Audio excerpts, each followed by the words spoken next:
berita baiknya ya kalau kita melihat semua dari angle yang positif bahwa neraca perdagangan kita masih surplus ya di tengah ketidakpastian yang kemungkinan akan terjadi di tahun 2023 ya dengan adanya potensi resesi. Yang kedua adalah eh, potensi pelemahan di bulan Desember ini diutamakan karena terutama terjadi karena memang mulai terjadinya pelemahan permintaan global ya yang dimulai dari perlambatan pertumbuhan terutama di negara-negara maju yang menjadi negara-negara pengimpor utama di mana mereka harus istilahnya memperlambat ya pertumbuhan ekonomi sebagai akibat inflasi tinggi yang memicu mereka harus menaikkan tingkat bunga. Nah, dengan perlemahan permintaan global ini, maka ekspor kita, terutama ekspor manufaktur yang memang tujuannya adalah pada negara-negara yang relatif negara maju ini menjadi terkoreksi. Ya, itu yang barangkali harus kita waspadai karena yang akan banyak terkena itu adalah sektor manufaktur, khususnya produk-produk yang terkategori sebagai labor intensif atau padat karya.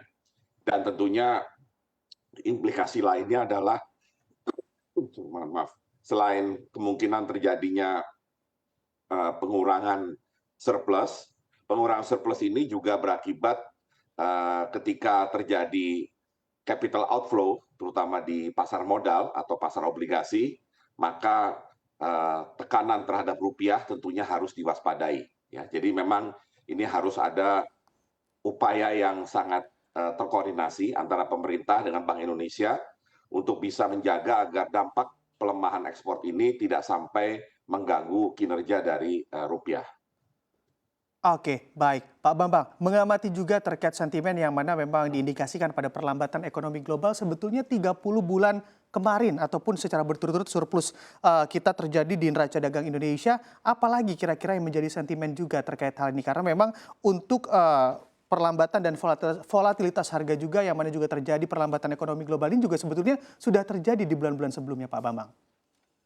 Ya, tentunya yang membuat kita mempunyai surplus ya dalam waktu yang cukup panjang dan terutama pada setahun terakhir, 2 tahun terakhir juga surplusnya cukup besar, tidak lain adalah pengaruh dari komoditas. Ya, ketika terjadi pandemi COVID, maka terjadi kelangkaan supply dari komoditas yang menyebabkan kenaikan harga dari komoditas, terutama yang terkait dengan ekspor Indonesia, khususnya batu bara dan sawit, sehingga itu yang memicu terjadinya surplus yang besar. Namun tentunya windfall dari kenaikan komoditas itu tidak bisa selamanya. Ya, ketika windfall-nya mulai moderasi, mulai menurun, maka otomatis akan mempengaruhi langsung surplus dari neraca perdagangan kita. Ditambah tadi ya permintaan terhadap produk manufaktur, khususnya yang labor intensif, yang kebetulan permintaannya menurun, ya barangkali cukup signifikan dari berbagai negara yang saat ini pertumbuhan ekonominya memang terkoreksi cukup dalam. Oke, baik. Selain perlambatan yang terjadi sehingga berdampak pada demand yang mana juga mengurangi ekspor kita, sebetulnya ada indikasi atau tidak Pak Bambang yang mana juga pemerintah juga banyak melarang begitu ya ekspor dari bahan baku komoditas ke luar negeri saat ini. Apakah memang itu juga jadi indikasi di mana juga surplus kita berkurang? Ya tentunya indikasi bahwa surplus kita akan berkurang, khususnya nanti di tahun 2023 ini, sudah bisa diprediksi ketika kita melihat prediksi IMF terhadap volume perdagangan dunia yang mencakup baik ekspor maupun impor, di mana boleh dibilang terjadi koreksi yang cukup tajam ya sebagai akibat pelemahan permintaan global. Nah, namun di sisi lain kalau kita melihat langkah yang dilakukan oleh pemerintah Indonesia dengan melakukan pelarangan ekspor bahan mentah, tentunya kita tidak bisa mengatakan bahwa ini akan berakibat negatif ya terhadap kinerja ekspor kita. Karena tentunya ada efek jangka menengah panjang yang kita sasar ya, tidak harus semuanya berorientasi pada jangka pendek, tapi kita juga harus berpikir mengenai jangka menengah panjang di mana Indonesia ingin mendapatkan nilai tambah yang lebih besar dari komoditas terutama bahan mentah yang selama ini kita ekspor ya. Yang terakhir misalkan selain nikel itu adalah boksit ya.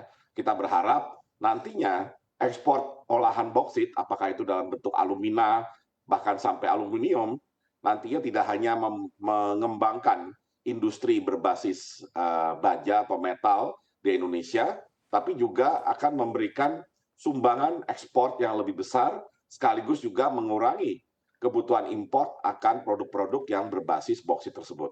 Ya, jadi saya melihat jangka pendek mungkin ada pengaruh, tapi jangka menengah panjang saya yakin pengaruhnya ini sudah jauh positif dibandingkan dampak negatif yang ditimbulkan dalam jangka pendek.